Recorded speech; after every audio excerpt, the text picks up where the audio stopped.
BPT రకానికి దీటైన సన్న రకంగా ఆర్ఎన్ఆర్ 15048 రకం ఆదరణ పొందుతుంది. ఇరు తెలుగు రాష్ట్రాల్లోనూ 2 సీజన్లలో సాగుకు అనువైన రకంగా మన్ననలు అందుకుంటోంది. మహబూబ్నగర్ జిల్లా తిమ్మాజిపేట మండలంలో పాలెం కృషి విజ్ఞాన కేంద్రం శాస్త్రవేత్తలు ప్రథమ శ్రేణి ప్రదర్శనా క్షేత్రాన్ని ఏర్పాటు చేశారు. మధుమేహ వ్యాధిగ్రస్తులకు మేలైన రకంగా చెబుతున్న ఆర్ఎన్ఆర్ రకంలో ఎన్నో సుగుణాలుంటాయంటున్నారు నిపుణులు. బీపీటీకి సరిసాటైన సన్న రకంగా ఆర్ఎన్ఆర్ 15048 రకం బహుళ ప్రాచుర్యం పొందుతోంది. అగ్గి తెగులును తట్టుకుని నిలబడడం, 125 రోజుల్లోనే కోతకు రావటం వంటివి ఈ రకం సుగుణాలుగా నిపుణులు చెబుతున్నారు. అయితే కాండం తొలుచు పురుగుకు లొంగిపోయే రకం కనుక నత్రజనిని అవసరానికి మించి వాడకూడదని సూచిస్తున్నారు.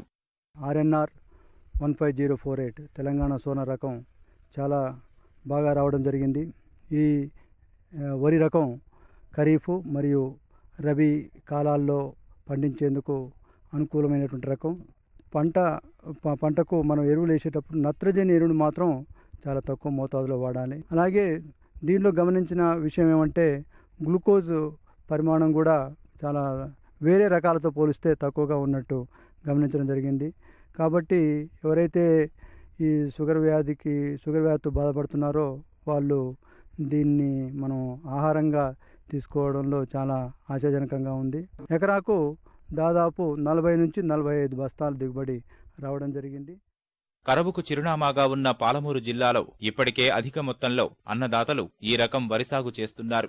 ఇతర రకాలతో పోలిస్తే గ్లూకోమిన్ శాతం తక్కువగా ఉన్న ఈ రకం పట్ల జనంలోనూ అవగాహన పెరుగుతోంది. ఫలితాలు కూడా ఆశాజనకంగా ఉండడంతో పండించేందుకు రైతులు ముందుకొస్తున్నారు. ఇది నేను కేవీకే పాలెం పోయినప్పుడు రబీలో కూడా ఇది మంచి పంట వస్తుంది, సన్న రకం సోన రకం కంటే మంచి దిగుబడి వస్తుంది అంటే సూతం మన జగన్మోహన్ రెడ్డి సార్ చెప్తే సూతం ఒకసారి రబీలో ఏ విధంగా వస్తుందని విత్తనం తీసుకురావడం జరిగింది. ఇక సేమ్ మన హంస రకం ఏ విధంగానో ఆ విధంగా 25 రోజుల నారు జనవరి 10 తారీఖు అట్లా నాటు పెట్టేసిన. ఫర్టిలైజర్ కూడా ఒకటేసారి వేసినాం. వాళ్ళు అంతే 40 బ్యాగుల నుంచి 45 బ్యాగులు వస్తుందని చెప్పారు. నాకైతే 45 బ్యాగులు వస్తుందని అంచనా అనిపిస్తుంది. దుబ్బు చేత బాగుండి నూక శాతం లేకుండా ఉన్న ఈ రకం ఎకరాకు 45 బస్తాల వరకు దిగుబడినిస్తుండటంతో రైతులు సాగుకు ఆసక్తి కనబరుస్తున్నారు. షుగర్ వ్యాధిగ్రస్తులకు మేలైనదని చెప్పడమే కాక ఫలితం కనిపిస్తోందని ఈ వరిని వాడుతున్న వారు కితాబిస్తున్నారు. ఇంతకుముందుకు ఈ బియ్యం తీసుకుపోతుంటే ఇంతకుముందు షుగర్ ఉంది అన్నారు. షుగర్ కూడా తగ్గింది. ఈసారి బండియాలని అనుకొని వచ్చినాము. దీని అనుభవం ఏంది చూద్దామని వచ్చినాము. సార్ వాళ్ళు వచ్చినారు కేవీకి వెళ్ళి పాలెంకి వెళ్ళి మేము కూడా చూద్దామని రైతులం వచ్చినాము. దీనికన్నా బాగుంది. ఏరే రకం అంటే మేము హంసగా పండిస్తుంటివి. ఈ సీజన్లో రబీ సీజన్లో హంస కన్నా మేలైన పంట ఇది బాగుంది. చేను కూడా బాగా వస్తుంది. దోమ లేదు, తెగులు లేదు, ఏం లేకుండా మంచిగా ఉంది కంట. ఇప్పుడు ఈసారి మాకు దీన్ని బట్టి ఏమర్థమైందంటే కష్టాలంటే మాకు రబీలో కూడా సోన పండించుకునే వెరైటీ తెచ్చినందుకు శాస్త్రవేత్తలకు ఫస్ట్ ధన్యవాదాలు తెలుపుతున్నాం మేము రైతుల నుంచి.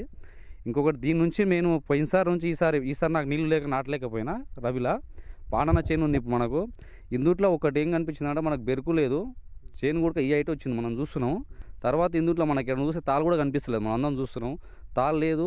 ఇంకొకటి అగ్గి తెగులు అసలు లేనే లేదు. దీంట్లో మంచి గుణాలు ఎక్కువ ఉన్నాయి. కాబట్టి శాస్త్రవేత్తలు ఇటువంటి సీడ్లు ఇంకా మంచి సీడ్లు తెస్తే రైతులకు బాగుపడే సీడ్లు ఇంకా మంచి రావాలా.